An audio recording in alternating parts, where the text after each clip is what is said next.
हजरत उमर फारूक ने देखा कि बूढ़ा इस उम्र में भी सटिया गया है, बुढ़ा है, कब्र में पैर लटके हैं और शराब पिए। और शराब तो छोड़ो, शराब भी है, नाच देखा। हजरत उमर फारूक लंबे चौड़े थे, दीवार पे चढ़ गए और छलांग लगा के नीचे कूद गए, सीधे बूढ़े के पास गिरे। बूढ़े ने ऊपर से देखा तो गया, देखा कि अमीरुल मोमिनीन उमर, तो जितना नशा चढ़ा था उमर को देख के उतर गया।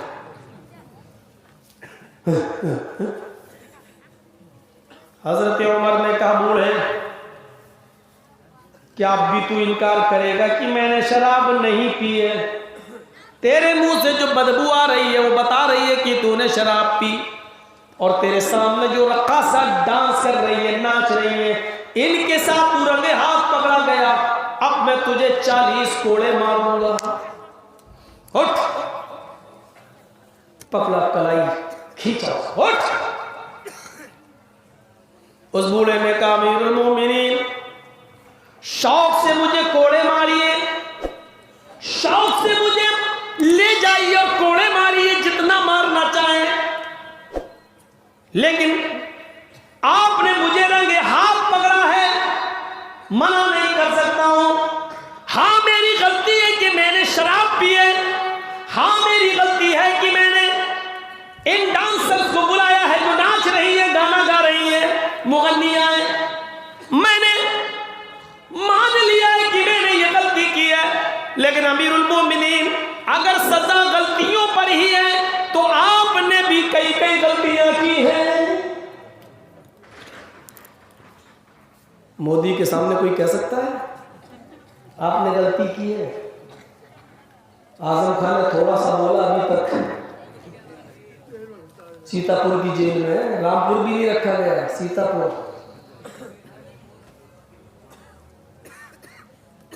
एक साहब और है, वो तो बहुत ज्यादा बोलते हैं, कुछ नहीं होता है।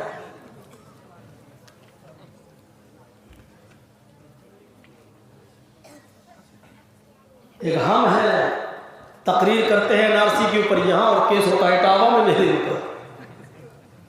मालूम है हमारे विरोधी को कि यहां तो होगा नहीं, बोले कलिया चक, बोले यहां केस हो रहा है हमारे इटावा में, हमारे।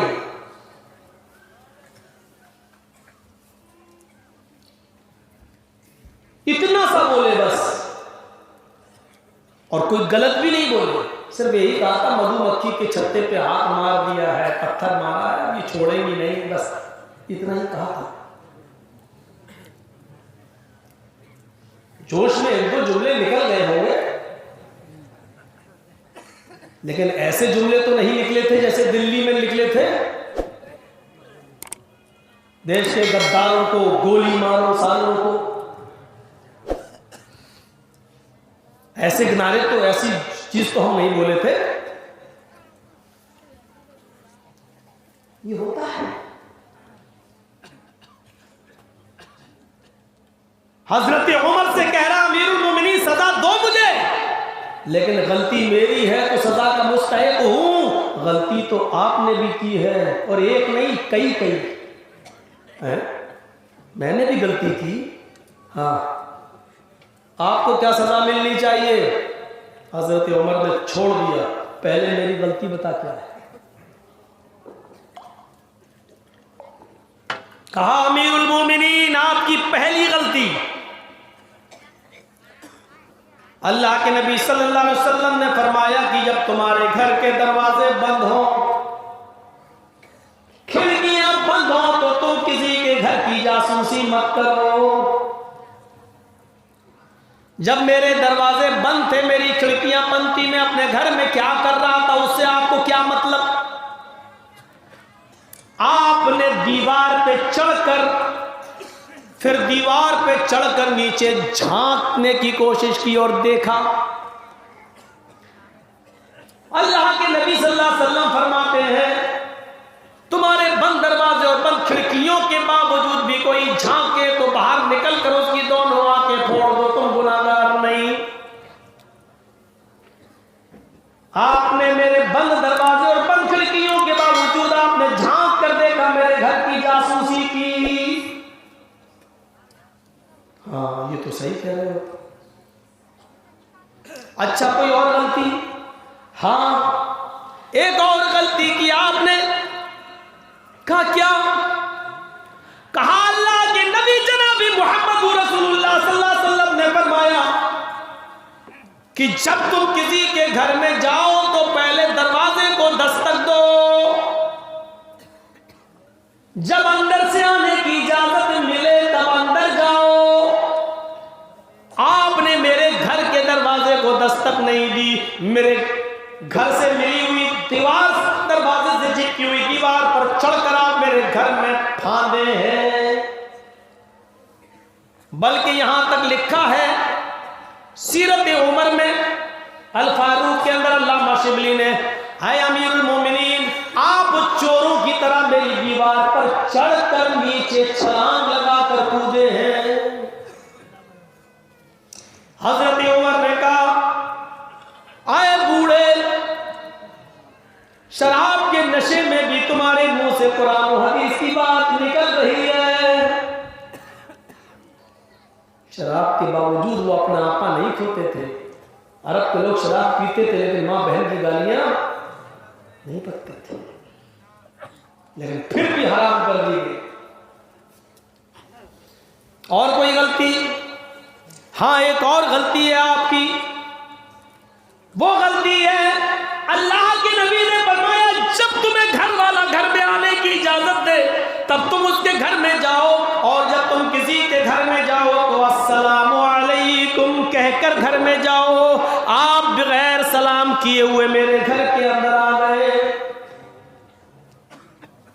हजरत उमर ने कहा, बूढ़े, आज मैं तुझे छोड़ रहा हूं, जब तक मैं अपनी इस्लाह न कर लूं, अपनी गलती न सुधार लूं, तुझे सजा नहीं दूंगा। चल। वो नाचने वाली भाग गई। हजरत उमर अपने यहां चले गए। अब सुनिए, हजरत उमर ने उस बूढ़े का ये मंजर, रंगे हाथ पकड़ने का वाकया किसी को नहीं बताया, क्योंकि ये उसका अंदरूनी मामला था। हम उसको नंगा क्यों करें, हम उसको सबके सामने रुस्वा क्यों करें? हजरत उमर ने किसी को नहीं बताया, सिर्फ अपने दिल के अंदर रखा। अपने खादिम को साथ में ले गए थे, उसको भी नहीं बताया। कहा चलो, कुछ नहीं मिला इस घर के अंदर, जो आवाज सुन रहे थे कुछ है ही नहीं, चलो चलो चलते हैं। चल दिए। 4 साल गुजर गए, 4 साल गुजर गए। अब बूढ़ा और कमजोर हो गया, चलने के लायक नहीं रहा। बूढ़ों को हजरत उमर वजीफा देते थे बैतुल माल से। जब कोई बूढ़ा हो जाए, कमाने के लायक नहीं, तो बैतुल माल से खर्चा मिलता था, सरकारी खर्च में, लो जाओ ये इतना तुम्हें मिलेगा। तो वो बूढ़ा भी आया और अपने नाम वजीफा जारी कराना चाहता था कि हम कमाने के लायक नहीं। 4 साल के बाद उमर फारूक के पास आया और लाइन में लग गया। हजरत उमर ने देखा कि ये बूढ़ा लाइन में लगा है, ये तो वही आदमी है जो 4 साल पहले हमने इसको पकड़ा था शराब के नशे में। बुलाया, इधर आ, इधर आ, शेख इधर आओ। तो समझा कि 40 को आज तो पहचान ली। आया क्या अमीरुल मोमिनीन जी? इधर आ जाओ। अमीरुल मोमिनीन, अब तो ये कोड़ा भी खाओगे तो मर जाओगे, अब सकत नहीं है, डरो नहीं। अकेले में ले गए, तन्हाई में ले गए और खजूर उसके सामने रख दी और पानी उसके सामने रखा, पियो खाओ। नर्म रोटी मंगाई और उसमें जैतून का तेल लगाकर उस बूढ़े को खिलाया। जैतून, रोगन जैतून, अरब की यही फिजा थी। उसने कहा खिला पिला के तो नहीं मारेंगे, जैसे कसाई बकरे को पहले खिलाता है बाद में छुरी चलाती है। अमीर खा नहीं रहा। कहा बूढ़े डरो नहीं, तुम्हें कोड़े नहीं लगाए जाएंगे, डरो नहीं। अब खाया, फिर उसको गले से लगाया। क्या बात है? अमीरुल मोमिनीन, अब खड़ा होता हूं तो पैर कांपते हैं, बैठ के नमाज पढ़ता हूं, कमाने के लायक नहीं रह गया, मुझे वजीफे की जरूरत है। हजरत उमर ने अपने खादिम से कहा, इसका नाम लिख लो, इस बुजुर्ग का वजीफा जारी कर दो और उसकी पहली किस्त आज ही दे दो। उस बूढ़े को किस्त दे दी गई, उसका वजीफा जारी कर दिया गया, हर महीने तुम्हें इतना मिलता रहेगा, जाओ। जब वो जाने लगा तो हजरत उमर फारूक रज़ियल्लाहु ताला अन्हु ने उसको बुलाया, सीने से लगाया और कहा, बूढ़े आए बुजुर्ग, कब्र में पैर लटके हुए हैं, अल्लाह के अजाब से डर जा, कब्र के अजाब से डर जा। इस उम्र में भी तुम शराब पीते हो और रकासा को बुलाकर उसका नाच करवाते हो, ये सही नहीं है। मैं तुम्हें अकेले में समझा रहा हूं, क्योंकि नसीहत अकेले में करना चाहिए। किसी की कोई गलती देखी जाए तो उसको अकेले में समझाया जाए तो ज्यादा अच्छी बात होती है। सबके सामने समझाने वाला, सबके सामने समझाने वाला तो रिया नमूद होता है, उसके अंदर तो दिखावा होता है, वो लोगों के सामने ये बनने की कोशिश करता है। देखो मैंने इतने बड़े मौलाना को सबके सामने टोक दिया है, देखो मैंने उनकी अकल की गलती निकाल दी है, मैं तुम्हें अकेले में समझा रहा हूं। उस बूढ़े ने जो जवाब दिया वो सुनो, अमीरुल मोमिनीन, 4 साल पहले जब आपने मुझे छोड़ा था और कहा था कि जब तक मैं अपनी गलती न सुधार लूं मैं तुम्हें सजा नहीं दूंगा, उस तारीख से, उस रात से आज 4 साल गुजर गई, मैंने शराब को हाथ नहीं लगाया। अमीरुल मोमिनीन, उस दिन की तारीख से कोई नाचने वाली और गाने वाली मेरे घर में नहीं आई। अल्लाह बरकत दे, अकेले में समझाया जाता था, तन्हाई में समझाया जाता था। हजरत उमर फारूक ने अपनी गलती मानी कि मुझे दीवार पे चढ़ के तुम्हारे घर की जासूसी नहीं करनी चाहिए।